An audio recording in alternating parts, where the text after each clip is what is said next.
Piensa y actúa. Si lo que ves te preocupa, si lo que ocurre te inquieta, si el futuro lo ves demasiado negro y crees que no se está haciendo lo necesario para que ese futuro no sea tan negro, primero piensa y después actúa. Pensar y actuar.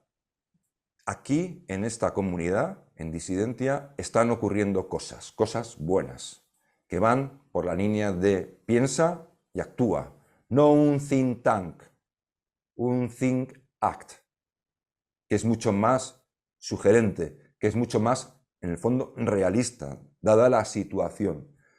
Pero lo importante es, primero, pensar. Hay que pensar, hay que analizar, hay que conversar, hay que estar con otras personas para aquilatar nuestras ideas, hay que ser cooperativos, pero hay que actuar, hay que tener la convicción de que hay que hacer algo, pero lógicamente ese algo que hay que hacer tiene que nacer de un pensamiento elaborado, de un estudio mínimo necesario. Todo lo demás es pan para hoy y derrota para mañana. Este es un programa importante para nosotros, porque es el anticipo de cosas que vienen y que nosotros en Disidentia estamos poniendo en marcha.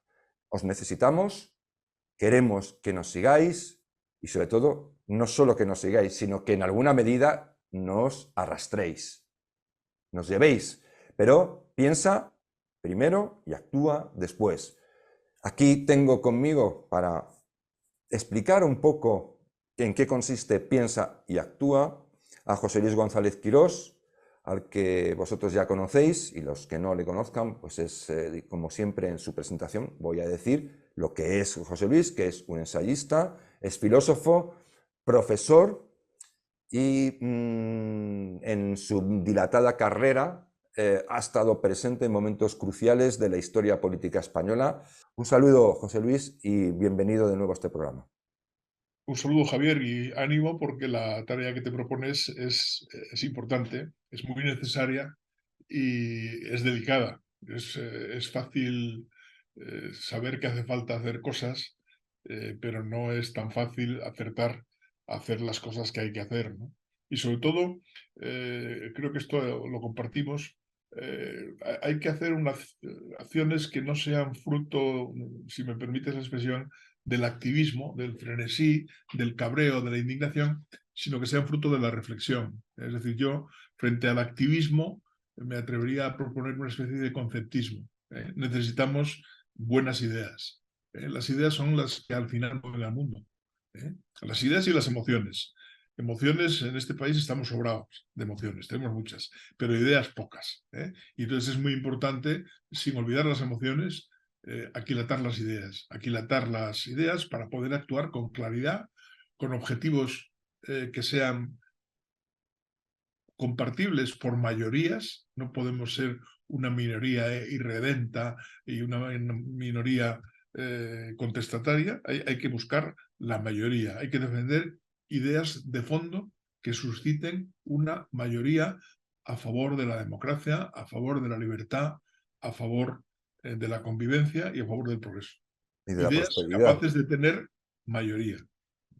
Mira, yo escribía, creo que ha sido esta semana, no, hace un par de semanas en Disidentia, porque yo tuve la ocasión de ser un testigo, en cierta forma, como se suele decir, privilegiado del movimiento 15M, que si alguien no lo recuerda, yo voy a decir exactamente cuál fue el detonante de ese movimiento. El detonante de ese movimiento, curiosamente, fue la aprobación casi de un día para otro, a puerta cerrada y sin encomendarse a nadie, de un aval financiero de 100.000 millones de euros para la banca.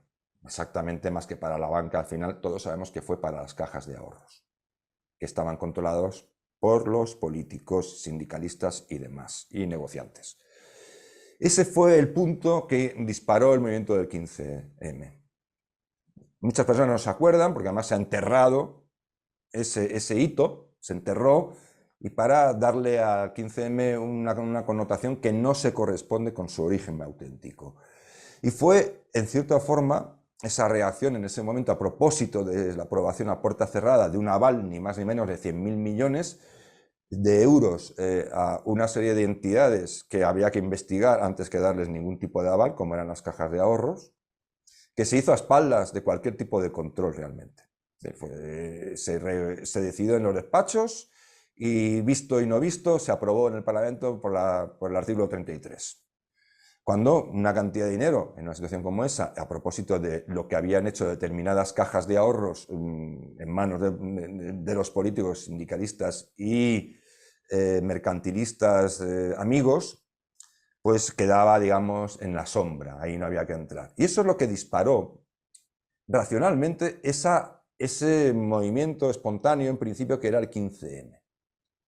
Por eso en el 15M, a pesar de la mitología que desplegó después la izquierda, no era un movimiento esencialmente de izquierdas, era un movimiento variopinto, con muchísimas personas que tenían ideas distintas en la cabeza.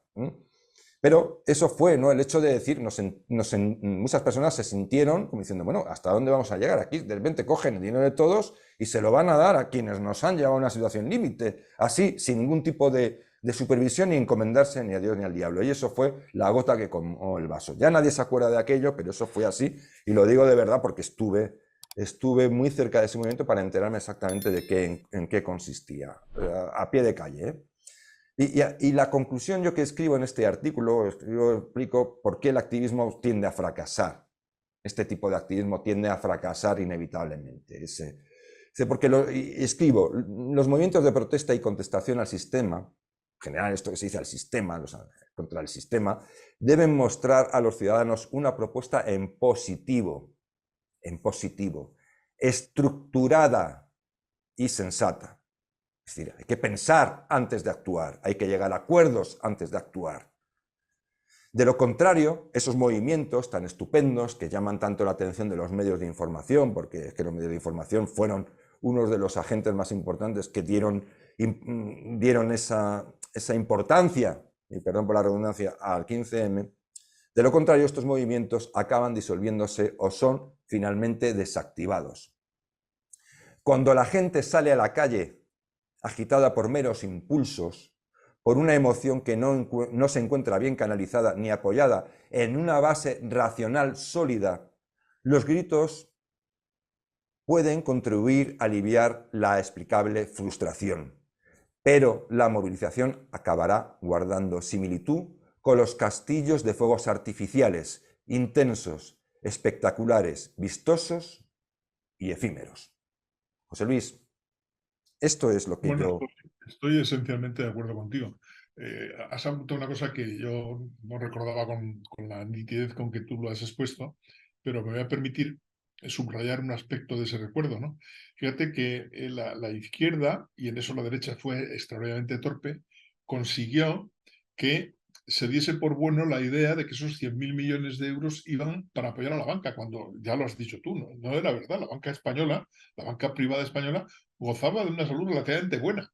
Tenía un problema, y es que compartía riesgos con el resto del sistema bancario en manos de sindicatos y partidos políticos. Y fueron los sindicatos y los partidos políticos los que hundieron las cajas de ahorro en el desprestigio y en el fraude y en el reparto de ayudas a los amigos y en la irresponsabilidad financiera más absoluta, y crearon un agujero que, naturalmente, con enorme rapidez, sus colegas en el Parlamento se dispusieron a tapar, ¿no? Pero la izquierda fue hábil de ese movimiento financiero y político que tendría que haberse entendido como la clase política, el Partido Socialista Obrero Español y el Partido Popular, se asustan del agujero que sus líderes han perpetrado en las tradicionalmente honestas y eficaces cajas de ahorro españoles, y acuden presurosamente a ayudarlas. Bueno, pues eso se vendió como ayuda a la banca, como si tuvieran que ayudar al Banco Santander o al BBVA, etcétera, ¿no? De manera que ahí fue, mira, ese es un ejemplo perfecto de cómo la falta de una explicación, por otra parte, bien sencilla, ayuda a que un movimiento cambie de sentido. Completamente. Entonces eso es así, ¿no? Bueno, yo creo que el activismo, si no va precedido de lo que yo he llamado antes un conceptismo, está condenado al fracaso. Pero claro, la mayoría de la gente en las sociedades, nosotros vivimos en sociedades socialmente muy avanzadas en las que, vamos a decirlo por orden, no hay hambre. Los españoles hemos pasado hambre hasta hace muy poco tiempo. ¿eh? Yo cuando era niño, que tengo ya muchos años, recuerdo lo que era la alimentación en casa. Y mis padres, por fortuna, no eran pobres de solemnidad. Era una clase media-baja que tenía un sueldo y podía sobrevivir. Pero la alimentación que teníamos que sobrellevar hoy en día sería condenada por todos los nutricionistas de España, ¿no? Porque comer una onza de chocolate era una cosa lujosa y el lujo que te podías permitir era un chocolate inmensamente malo, el contrario a todos los principios de la buena salud, ¿no? Eso te estoy hablando de los años finales 50, ¿no? Si te remontas un poco más atrás, en cuanto en España había una mala cosecha, se pasaba hambre. Bueno, ahora en España no pasa hambre nadie. Ni ningún español, ni ningún emigrante, ni nadie. Ahora hay gente que está empezando a pasar apuros económicos con la compra, pero hay suficientes instituciones que ayudan a remediarlo o soportarlo, ¿no? No hay analfabetismo. Con mejor o peor calidad se ha llegado a una alfabetización universal. Cuando yo hice la mili en los años 70, yo, como era ya profesor en la universidad, estuve dando clase a algunos reclutas que no tenían formación. El número de analfabetos que había en el CIR número 3 de Colmenar Viejo, donde yo estaba haciendo mi mili, era espectacular. En el año 74, 75, que yo recuerdo que hice la mili, había muchos chicos de 18, de 19, de 20, 21 años que no sabían ni leer ni escribir. Eso hoy no pasa. ¿eh? Hoy no hay chabolas en Madrid. Te cuesta mucho trabajo encontrar una chabola en Madrid. Yo recuerdo cuando de pequeño iba con mi padre camino de Toledo en coche oye, en cuanto salías del centro de la ciudad había kilómetros y kilómetros por esa carretera de chabolas. Mira, Ya acuérdate, no. por ejemplo, en Madrid, eso que se llaman las colonias, antiguamente llamaban las colonias, era un esfuerzo del Estado de entonces, del franquismo, por trasladar las chabolas que había a unos pisitos o una especie de chalecitos muy pequeños, muy angostos, que hoy en día cualquier piso medianamente decente es más amplio que esos chalecitos, que eran, claro, casi británicos en su expresión mínima, dos plantitas con dos habitaciones. Y Y los trasladaban por eso ahí, digo, vivimos fueron dentro de lo que, trasladándolos a las colonias. claro, dentro de lo que cabe, vivimos en una España que por primera vez en muchos decenios es, digamos, rica.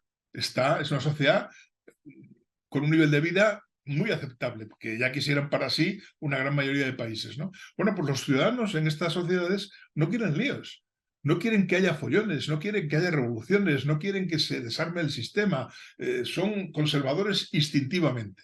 Pero claro, si tú no das a esos ciudadanos una formación política y cultural suficiente, al final una parte muy importante de esa gente se deja llevar por la creencia falsa, absolutamente falsa, de que es el gobierno, y en último término el Estado, pero el gobierno, que es el protagonista, quien le resuelve la vida. Y entonces se convierten en una mayoría de izquierdas. Entonces resulta que la mayoría de los ciudadanos que quieren unas visiones más liberales, más competentes de la vida política y ciudadana, si no explican esto bien, resulta que están cuesta arriba. Entonces, eso no se arregla saliendo a la calle a protestar contra Sánchez.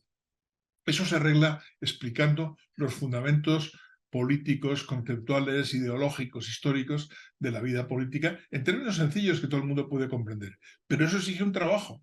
Y exige un trabajo que no se ha hecho en España en los últimos años. En España se ha convertido en una moda tremendamente negativa, por cierto, criticar la transición. Pero criticar la transición no por ningún defecto técnico, sino presentarla como un engaño político. Presentar la izquierda quiere que creamos que la monarquía constitucional y la democracia, con su juego imperfecto pero eficaz de contrapoderes, de límites, de pluralidad de poderes y de controles, sea un mecanismo de la derecha para someter al pueblo. Y entonces quiere que las mayorías coyunturales sean capaces de hacer saltar eso por los aires. Lo estamos viviendo ahora con el intento de investidura de Pedro Sánchez. Es decir, se va a hacer nada menos que invalidar la acción de todo el sistema judicial, de una independencia acreditadísima, que ha hecho unos juicios que han sido examinados con todo rigor por la opinión pública, con cámaras presentes, Y por la opinión internacional. por la opinión internacional, que están siendo sometidos al control de instancias jurídicas de otros de carácter europeo, etcétera, etcétera, lo quieren presentar como una especie de venganza contra los pobrecitos catalanes que no tienen otro remedio que tomar el poder por las bravas. Y todo esto se hace para que Sánchez obtenga 6 votos que le hacen falta, ¿no? Entonces, claro, hay que oponerse a eso, hombre, por supuesto, pero si no se explica bien por qué hay que oponerse, entonces resulta que estás haciendo el indio, estás ¿No? Y perdiendo el además, tiempo. y sobre todo, José Luis, es que ahora mismo estamos en ese presentismo, ¿no? De por qué, de esto mismo, que es el desafío inmediato que tenemos, ¿no? Pero el problema está, como bien intentabas apuntar al principio de tu intervención, o en parte de tu intervención, es que no hemos llegado hasta aquí, a esta situación actual, solamente porque este señor necesita 7 votos.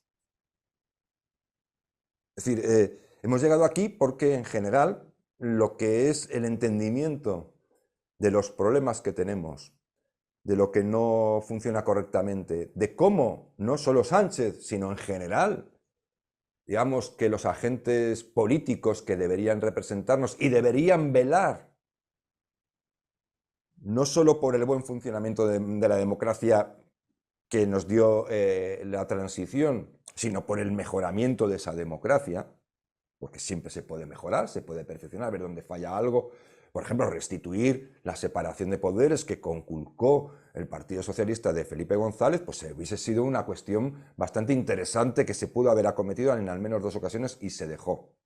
Bueno, pero voy a eso, es decir, Sánchez hace lo que hace y nos violenta a todos, digamos, es el epítome, o nos parece el epítome del disparate, porque llevamos mucho tiempo, poquito a poco, dando por bueno, pensando cada uno en que cuando gobiernan los tuyos, pues oye, hay que apoyarlos frente a todo, pues hemos ido transigiendo, consintiendo que lo que es más importante y más sagrado, debería ser más sagrado, y perdón por la expresión sagrado, pero bueno, lo que es más importante para preservar, no ya la libertad, porque va de suyo, sino la seguridad y la integridad de nuestros derechos fundamentales, pues lo hemos ido pisoteando, lo hemos ido degradando y lo han hecho todos. Ahora ha llegado el peor de los que hemos tenido, el más arrojado, el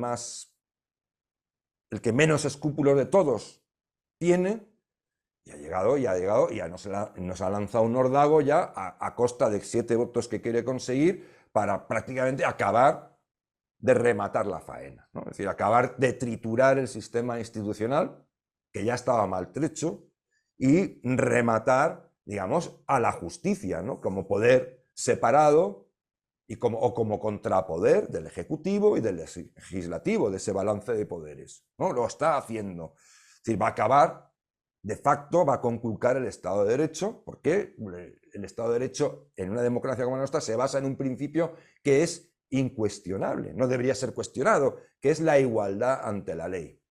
Y Pedro Sánchez lo que va a hacer precisamente es, pues bueno, llevar al máximo lo que se ha venido haciendo también antes, que es establecer leyes distintas o leyes ad hoc para determinados sujetos.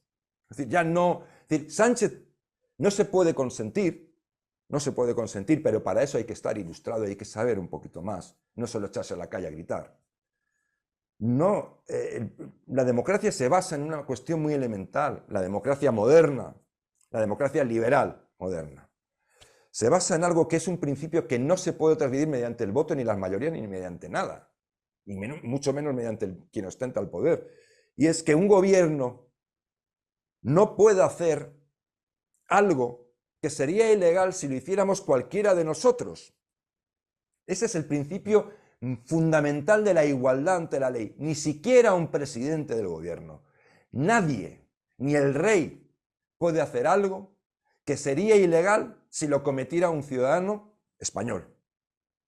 Claro, pero fíjate que yo antes me he dejado dos cositas importantes que decir en la línea en que estamos hablando. La primera es que efectivamente se ha ido estableciendo una cultura que tú ahora describes muy bien y ves cómo ha tenido una continuidad y cómo explica, si queremos con comillas, las decisiones absolutamente autoritarias y autocráticas de Sánchez, que van a ser aprobadas mayoritariamente en el Congreso, por tanto formalmente irrefutables en el plano jurídico-político.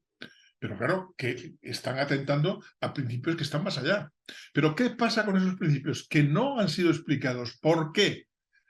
Porque en España no se ha hecho el esfuerzo de establecer una cultura política democrática, auténticamente bien fundada.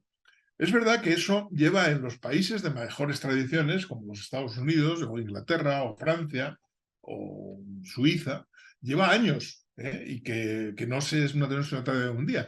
Pero el hecho de que lleve años no es contrario al hecho de que haya que estar haciendo cosas para asentarlas.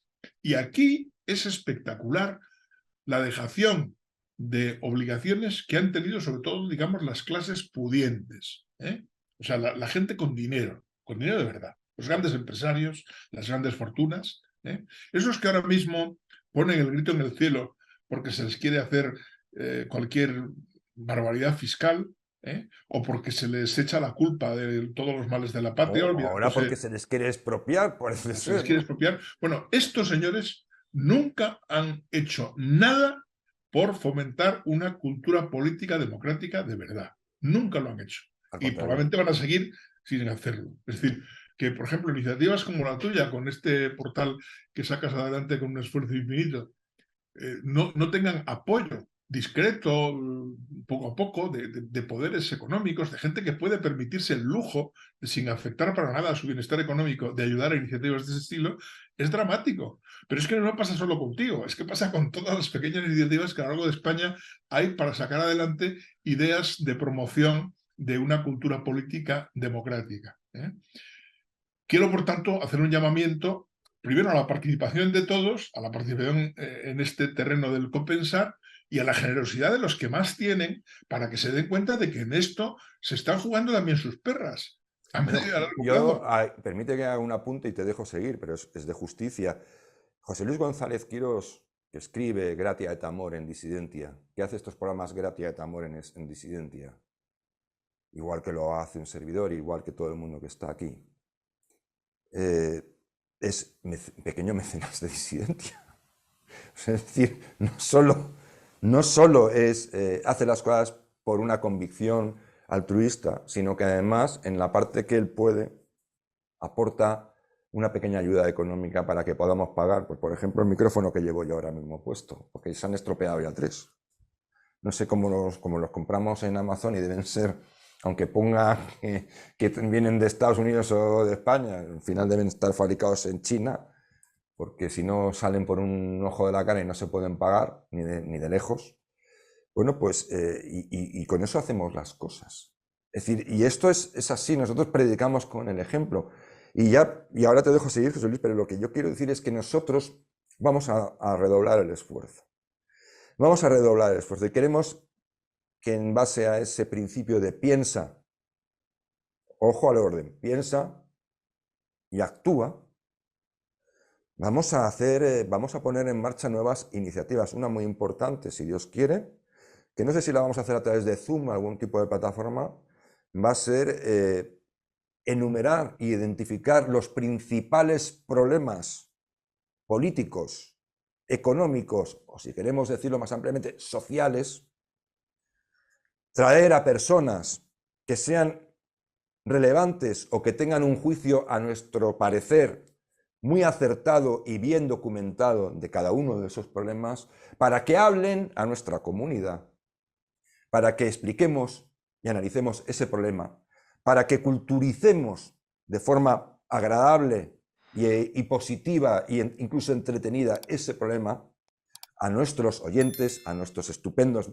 ayudantes y mecenas, quienes nos apoyan, para luego después establecer un turno de preguntas participando en ese programa en directo, que será en directo, esa convocatoria, ese meeting, esa especie de seminario será en directo, para que las personas puedan interactuar. Nos interesa romper algo muy importante en Disidente y vamos a intentarlo con todas las fuerzas.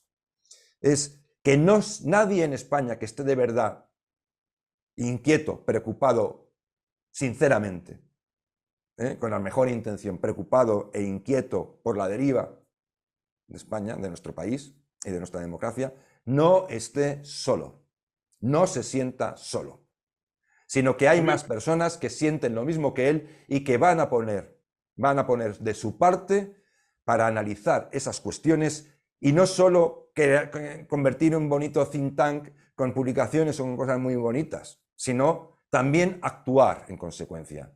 Actuar, pero de forma racional, con las ideas claras, sabiendo hacia dónde se quiere ir y cómo se puede ir hacia allí. Y déjame que apunte un par de cositas. Se emplea una expresión que me encanta, que es la de no estáis solos. Eso forma parte del formidable discurso del rey Felipe VI ante los acontecimientos que ahora Pedro Sánchez quiere convertir en una página gloriosa de la historia de Cataluña y soportada por el resto de los españoles, cuando los poderes políticos, empezando por el gobierno de Mariano Rajoy y por supuesto por todas las instituciones de la Generalidad y compañía, habían dejado a los catalanes que no eran partidarios de la separación de España en manos de unos aventureros. Apareció aquel discurso del rey que lo movilizó todo, ¿no? Y permitió que la situación cambiara de signo, ¿no? Y lo que el rey dijo es: no estáis solos. Bueno, esto de no estar solo es muy importante. Es que no quiero, perdona. Bueno, sí, perdona, no te interrumpo. No. Quería hacer dos acotaciones, una esta y otra. A veces la gente tiene la sensación de que cuando se habla de la igualdad o de este tipo de cuestiones que los que analizamos la política consideramos importantes, estamos hablando de cosas que a ellos no les afectan. No es verdad. Voy a poner un ejemplo, con todos los respetos, pero voy a poner un ejemplo muy claro que está en la página de varios diarios del día de hoy. Ha habido una detención por parte de un juzgado madrileño de una persona muy conocida, pero sobre todo que es hijo de una altísima autoridad del Estado, cuyo nombre no voy a poner, ¿no? ¿Por qué se le ha detenido? Pues porque ha sufrido una acusación de una prostituta que contrataron él y unos amigos para que les hicieran unos trabajitos en su casa, y entonces esta prostituta los ha acusado de violencia masiva, de violación y de no respetar su dignidad, ¿no? Bueno, este señor en menos de 24 horas está en la calle. Y me parece bien que está en la calle, porque creo que la presunción de inocencia es muy importante. Pero la pregunta que yo hago es muy sencilla. ¿Alguno de los que nos escucha cree que si ese detenido, en lugar de ser hijo de una altísima autoridad del Estado, fuese un particular, habría salido tan rápido a la calle? Yo creo que no. O alguno de los que nos escuchan cree que en su caso, si fuera el caso de cualquier persona normal, ciudadano corriente, hubiese ocurrido que en lugar de ir al juzgado correspondiente que estaba de guardia, hubiese alguien aguantado un poquito el tiempo para que el juzgado que al final se hiciera cargo fuera el número 44, donde hay una jueza que al parecer tiene muy buena relación con el partido de turno. ¿Alguno cree que eso hubiese ocurrido en su caso? Es un ejemplo evidente de que no hay igualdad de trato. O sea, de que al final los políticos, sobre todo los políticos de la izquierda, el Partido Socialista Obrero Español, hoy en día el partido de Pedro Sánchez, tiene dos varas de medir. Una, la que se aplica al resto de los españoles, y otra, la que se aplica a ellos, a sus amigos y a las personas que les interesa para mantenerse en el poder. Y esto es una flagrante consecuencia de la violación de un principio, que es la igualdad de todos ante la ley, que es un principio que se viola con el argumento falso, espurio, ridículo, pero que a veces funciona, de que el que tiene la mayoría en el Congreso puede hacer lo que quiera porque representa la soberanía nacional. No es verdad. La No es verdad. soberanía nacional está en el pueblo. El Parlamento la representa y la ejerce, pero tiene que ser de acuerdo con reglas y respetando la ley. No se pueden saltar las leyes así como así. Pero en fin, esto a mucha gente le puede parecer abstracto. Lo que ya no es tan abstracto es casos como el que estamos comentando. Con todo respeto a la presunción de inocencia, y yo Por empiezo supuesto. por delante por decir que me parece muy bien que este señor esté en la calle, porque creo que los casos hay que probarlos, si no pueden depender exclusivamente del testimonio de una mujer agraviada. Pero ¿cuántos españoles, cuántos varones españoles están en la cárcel largos días, largos meses a veces, simplemente con ese testimonio? Pero claro, en este caso coincide que la persona a la que se ha aplicado la ley, porque se le ha aplicado la ley, resulta que es el hijo de un altísimo miembro del sistema, ¿no? Entonces, bueno, aquí vemos un ejemplo clarísimo de cómo se está deteriorando las instituciones de la democracia. E insisto, a mí no me parece mal que este señor haya salido a la calle en menos de 24 horas. Lo que Sí, me parece es que el hasta resto que de los se españoles considere, se no podemos considere, salir sí. con la misma facilidad. Es decir, evidentemente. No O sea se que, puede meter en prisión preventiva a alguien claro, más de o un sea que tiempo cuando determinado los... No, pero quiero decir que esto es tan importante como lo siguiente. Cuando el Partido Socialista se empeña en controlar por tierra, mar y aire, a tiros, con comandos, como fuere, el Consejo del Poder Judicial, es porque quiere que pase esto. Porque quiere que si hay un exministro que es condenado por un tribunal, haya alguna instalación jurídica que lo suelte, que es lo que está pasando con los responsables del caso ERE. Porque Claro. quiere que haya jueces, como pasó en el mismo caso ERE, que estén dilatando años y años la ejecución de un proceso para que al final haya que aplicar penas o haya que decir, no, esto ya ha pasado, ya no rige, Ha prescrito, ha sí. prescrito. Entonces, esto tenemos que saber verlo, es decir, con esto se está jugando. Estamos dando pasos que no serán, por fortuna, irreversibles, pero que son muy graves hacia una sociedad de privilegios. Sí, Es sí. decir, yo recomiendo a los amantes del cine que vean una película que se llama El último duelo, que es una película extraordinaria de este director inglés, y ahora de Ridley Scott, en la que cuentan el caso de un señor medieval, de un noble, que es sometido a multitud de maltratos por nobles de superior categoría, ¿no? Pero el tipo resiste y al final consigue, jugándose la vida, que se haga justicia con él. Es decir, ser tratado no como un inferior, sino como un igual. Bueno, pues de alguna manera la película es extraordinaria y está maravillosamente interpretada por ese pedazo de actor que ahora no me acuerdo cómo se llama, luego lo diré. ¿Eh? Pero esto es lo que tenemos que tener, esto sí que nos debe indignar. Es decir, oiga, hemos hecho una democracia para ser todos iguales y estamos viendo cómo de hecho somos cada vez menos iguales. O sea, cómo continuamente, por ejemplo, se nos insinúa que tenemos que gastar menos gasolina porque es contaminante y el presidente y los ministros usan el Falcon hasta para ir a tomar un aperitivo a No la solo mujer. eso, que cada vez que llegan a un sitio llevan una caravana de 34 vehículos, que no hace que no la lleva ni el presidente francés. Entonces, quiero decir, esa desigualdad de facto es una cosa muy irritante y se está avanzando en esa desigualdad. Es decir, o sea, si nosotros comparamos, por ejemplo, la labor política que hizo Adolfo Suárez en la transición, Adolfo Suárez hizo eso, que fue bastante abundante y bastante bien hecho en general, pero tenía 12 asesores en Moncloa, 12 asesores.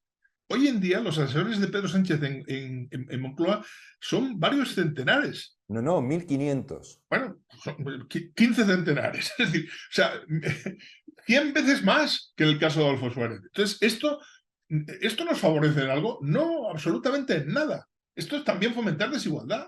Esto es que efectivamente, cuando queramos contravenir o oponernos a una medida que está dictada desde Moncloa, sabemos que está machacada por 1000 asesores. O sea, nos dejan una desigualdad terrible. Entonces, esta idea es muy importante. O sea, cuando los analistas políticos y las personas que tenemos una visión liberal de la democracia denunciamos desigualdades en abstracto, no hay que olvidar que esas desigualdades en abstracto tienen luego una concreción muy dolorosa en el caso de la vida de cada cual. Somos de hecho desiguales. Por ejemplo, no te digo nada si te enfrentas con Hacienda. No, ¿eh? no. Bueno, si te enfrentas con Hacienda vas a ser masacrado. A mí de las noticias más alegres que he leído en los Sí. periódicos últimamente es que de vez en cuando un futbolista que me encanta, Xavi Alonso, sí.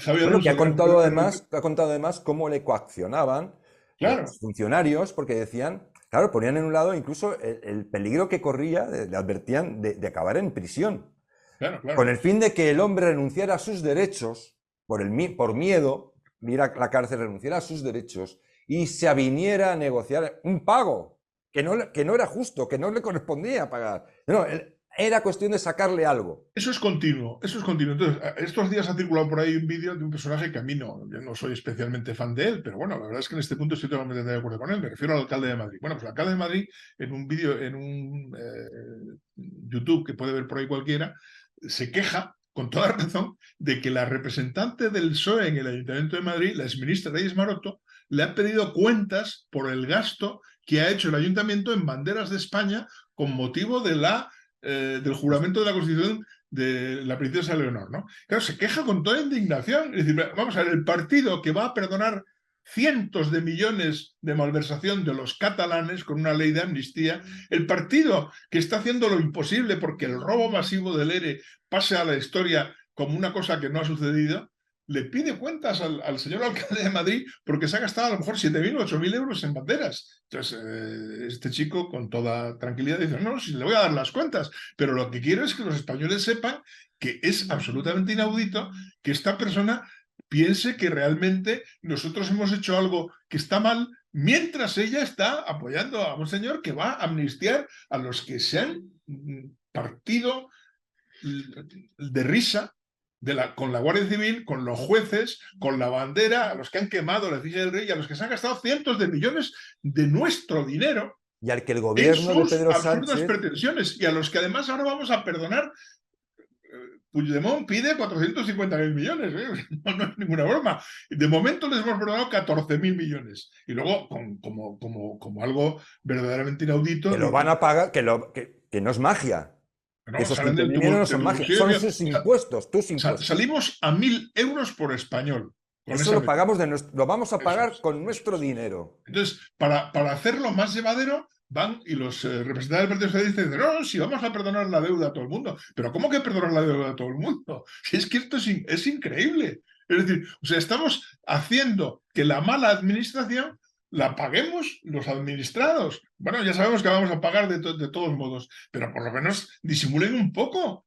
Es decir, ¿qué cara más dura? Bueno, pues estos señores que están haciendo esto con miles de millones van y le piden al buen alcalde de Madrid que cómo se ha atrevido a gastar 7.000 euros en banderas, o bueno, lo que fuere, ¿no? Entonces, esto es otro ejemplo de desigualdad. Es decir, tenemos, por desgracia, una izquierda que ha convertido la igualdad, que era uno de los principios inspiradores y más nobles de la izquierda, por equívoco que resulte, pero es un principio que tiene cierta nobleza, lo ha convertido en un privilegio. Somos orwellianos, nosotros somos iguales, pero más iguales que los demás. Los demás es otra cosa, ¿no? Con nosotros no rige la ley. Vente con nosotros y nunca cometerás delito. Porque claro, hemos convertido en un principio que la política no se puede judicializar. Por Dios. Pero ¿cómo no se va a poder judicializar? Es que claro, con eso basta con declarar cualquier cosa que es política, decirla que es política para que no se pueda judicializar. Yo voy y atraco un banco y digo, no, ojo, que es que yo he atracado el banco porque soy del Movimiento de Liberación Nacional de Arévalo, donde ahora tengo la gracia de residir, ¿no? Y claro, yo lo soy, vamos, Arévalo está oprimido, tal, entonces he atracado el banco, tal, oiga, amnistía como a los catalanes.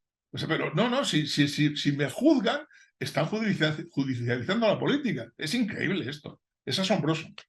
Sí, a mí, como vamos por el minuto 38, casi 39 del programa, me gustaría apuntar sobre este Piensa y Actúa, que tiene que uno de sus principales ejes va a ser efectivamente lo que ha estado explicando José Luis González Quirós. Va a ser, lógicamente, la defensa, el conocimiento, la información y la defensa, ya, por todas las vías legales posibles, de ese principio de igualdad ante la ley que es irrenunciable.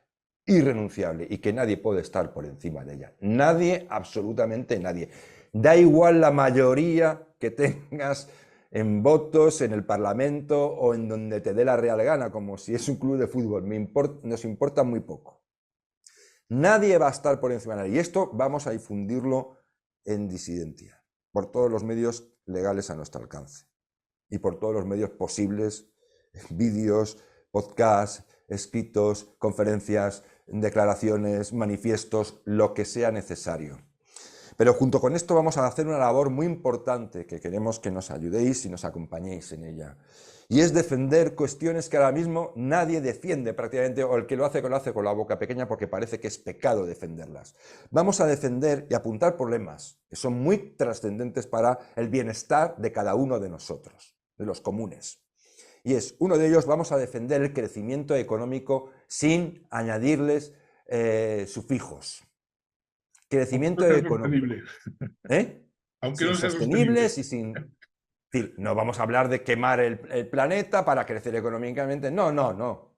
Un crecimiento económico correcto, como debe ser y con los mecanismos que funcionan.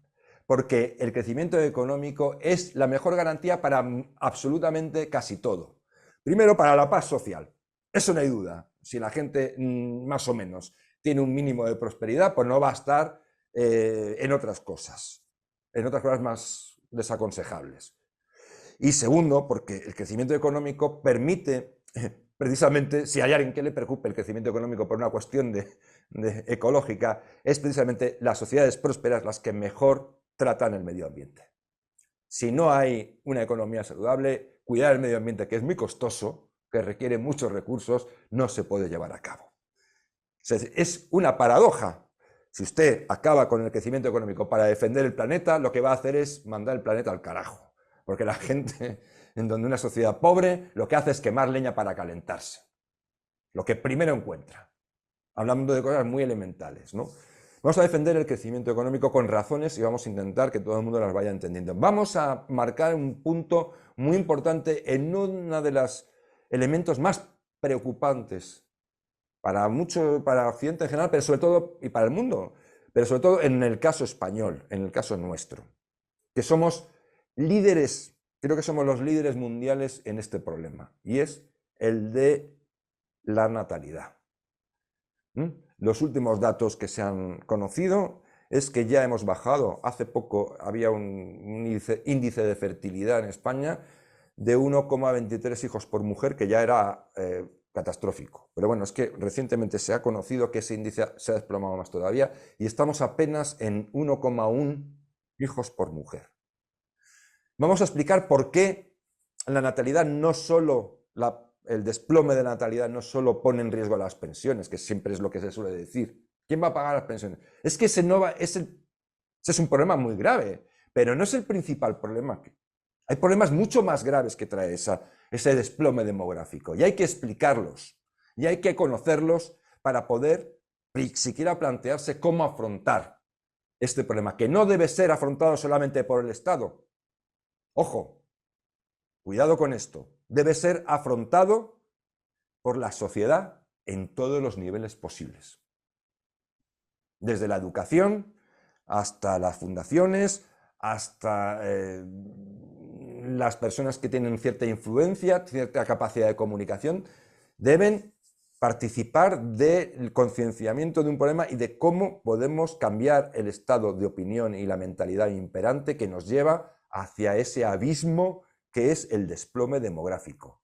Que, como digo, su principal problema, aunque sea gravísimo, no va a ser la insostenibilidad de las pensiones. Es que hay otros problemas que vamos a ir explicando en Disidente, y para eso vamos a tener personas que nos lo expliquen detenidamente. No es el principal problema, es uno de los problemas. Hay problemas más graves. Vamos a poner también en el foco cuestiones tan importantes como el control del legislador y de la hiperregulación. Vamos a explicar hasta qué punto puede destruir la economía y el bienestar de cada uno de nosotros esta selva legislativa que es de un interés que no es, quiero decir, que no es inocente. La gente dice, no, es que legislan porque tal. No. No es inocente la hiperregulación. La hiperregulación tiene unos objetivos claros y tiene unos beneficiarios muy claros, que se benefician en detrimento del perjuicio de la inmensa mayoría. Vamos a hablar de la importancia de la racionalidad a la hora de legislar. Que hacer política no consiste en vomitar leyes. La política consiste en gobernar. Y gobernar no solo es hacer una ley para cada cosa, es velar porque las que existen y las que sean correctas se apliquen correctamente. velar porque la legalidad se respete, velar por los derechos de los ciudadanos, por la igualdad ante la ley. Eso es gobernar. No hacer una ley con una promesa para cada grupito que se sienta desfavorecido o perjudicado o discriminado. Eso no es gobernar. Hay que cambiar el chip ahí también y vamos a intentar hacerlo explicándolo y con la ayuda de vosotros o con vuestra ayuda. Vamos a hacer de alguna manera en Disidentia lo que debería hacerse en otros lugares, pero no, al parecer no hay demasiado interés en hacerlo, y es establecer un diagnóstico de los principales problemas que afrontamos, que no son infinitos, pero son muchos y muy graves. Establecer una línea de pensamiento y de actuación para poder afrontarlos.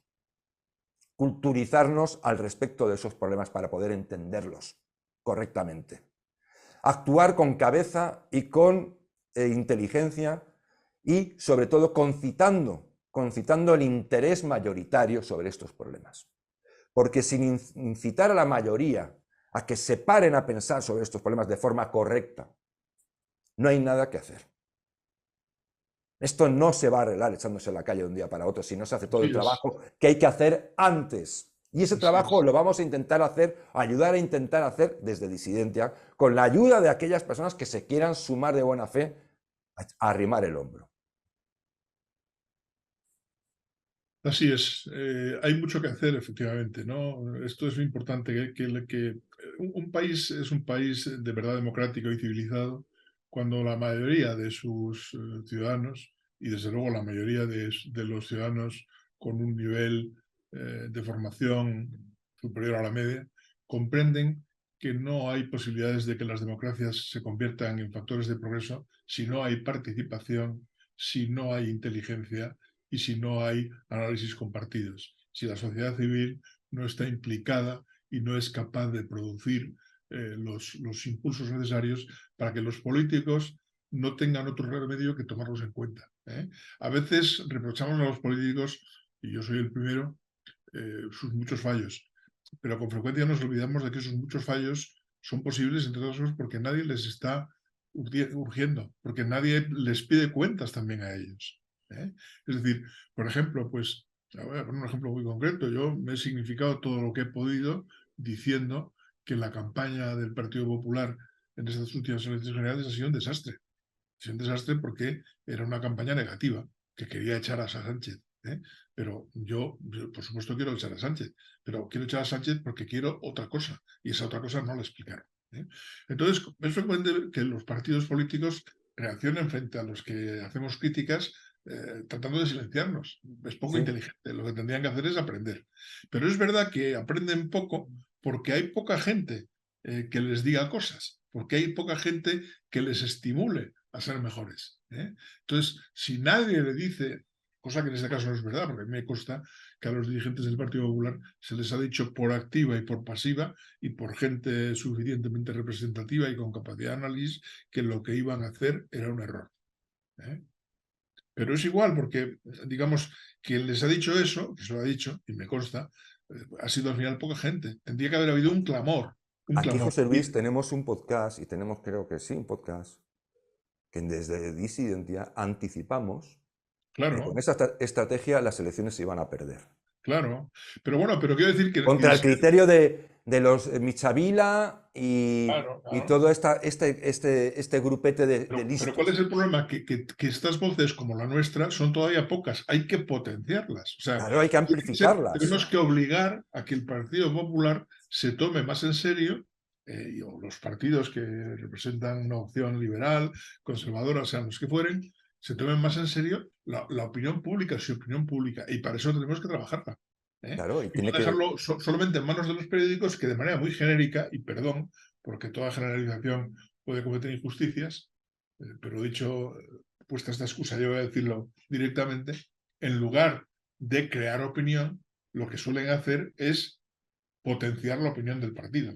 O sea, en lugar de... Entonces, claro, eso tiene poca gracia y además es muy servil. O sea, si los periódicos que se supone que son de derechas, en vez de anticipar continuamente el gran éxito que iba a tener el PP y Feijóo y que Sánchez estaba hundido, hubiesen subrayado desde el principio las deficiencias de ese planteamiento, habrían podido ayudar a que el Partido Popular rectificase. Yo Y publiqué la un campaña artículo pasada. advirtiendo de la penúltima trampa de Sánchez, que consistía en esa victoria pírrica del PP Sí. y en consecuencia su derrota. Lo escribí en un diario.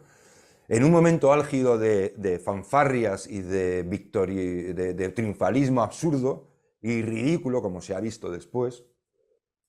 Oye, y es un periódico que me tiene buena consideración. Me colocaron, yo creo que en el sótano. Y de todos los artículos que se publicaron al respecto, con toda mi humildad y perdón por decirlo, pero joder, como tampoco tengo caballos blancos, ni tengo tampoco, mi madre ya no está conmigo, ni mi abuelita, pues lo digo yo, de todos los análisis que se publicaron al respecto, fue el único correcto. El único que estaba señalando lo que iba a pasar justo después de las elecciones autonómicas y municipales, que todo era ya miel del triunfo. Dije, no, se va a perder. Se va a perder porque ya ha ocurrido anteriormente. Y por los mismos errores, exactamente, los mismos errores. Entonces, a mí, bueno, para ya ir terminando, a mí me da igual el Partido Popular, Vox, o mañana otro partido que hubiera, o el fenecido Ciudadanos. Es decir, necesitamos que los agentes políticos fueren de donde fueren, que no sean esa cosa que hay ahí al otro lado con Sánchez, ese Frankenstein, sientan el aliento en la nuca, no de la ira del pueblo,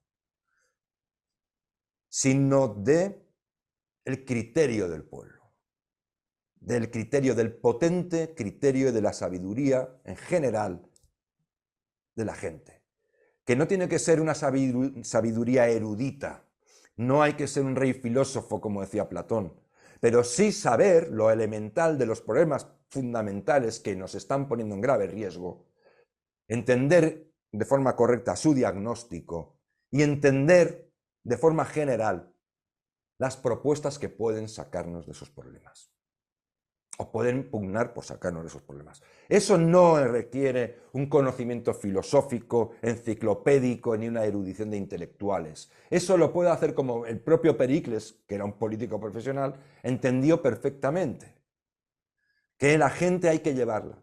Y lo decía John Adams, que la democracia se basa en una cuestión clave, y es en el derecho del pueblo a saber, pero también en el deseo del pueblo por saber.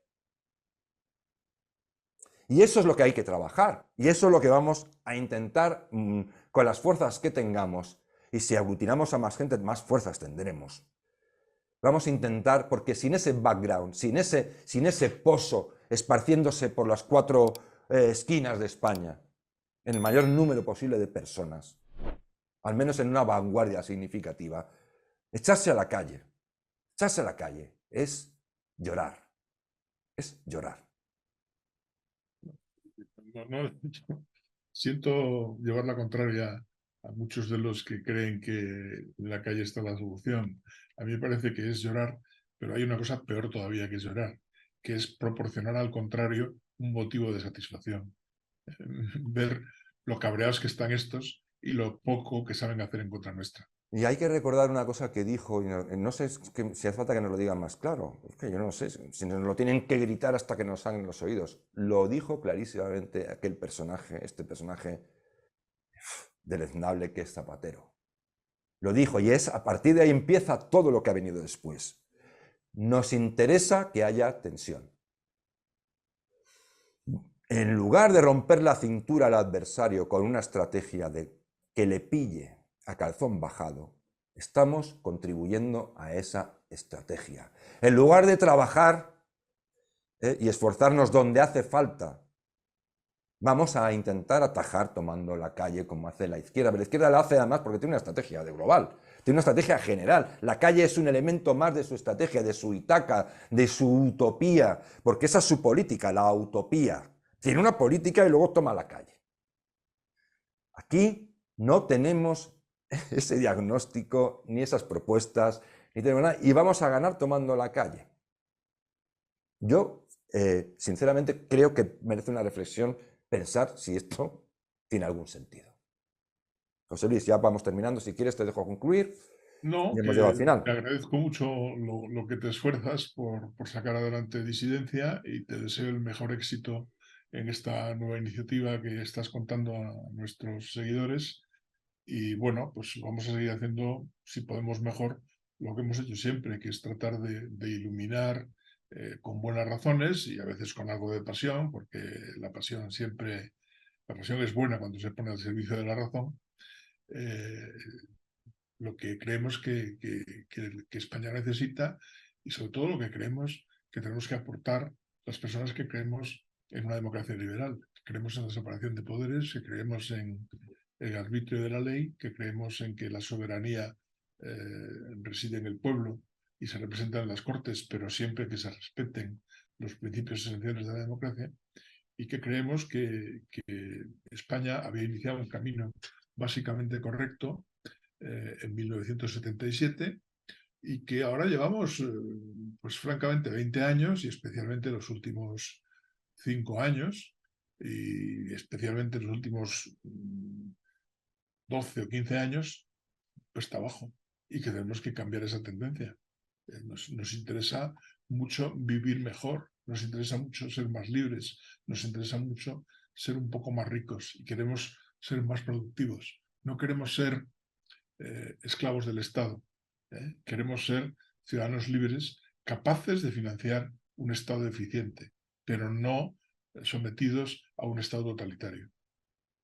Pues muchísimas gracias, José Luis. Yo creo que con lo que tu intervención final ya, bueno, creo, terminamos el programa porque es un buen colofón. Muchísimas gracias otra vez, José Luis, por tu participación en este programa, tu ayuda y Disidencia es un esfuerzo de más gente. Disidencia no va a ser una persona, no, esto no va a ser como un partido político en que hay un líder y todos los demás le siguen, sino que Disidencia es y existe por personas como tú, otras personas que colaboran, por las personas que nos apoyan, como tú, querido mecenas, seguidor, y eso es, y eso consiste, en eso consiste hacer crecer eso y más, sumar más voluntades y más buenas intenciones, pero que piensen para actuar. Siempre piensa y actúa, en ese orden. Sin eso no hay solución. Pero yo creo que podremos hacerlo, lo podremos hacer. Pues nada, como les digo, siempre vamos a despido este programa diciéndoles, pues eso, que tengan una semana lo más llevadera posible y muchísimas gracias por estar ahí.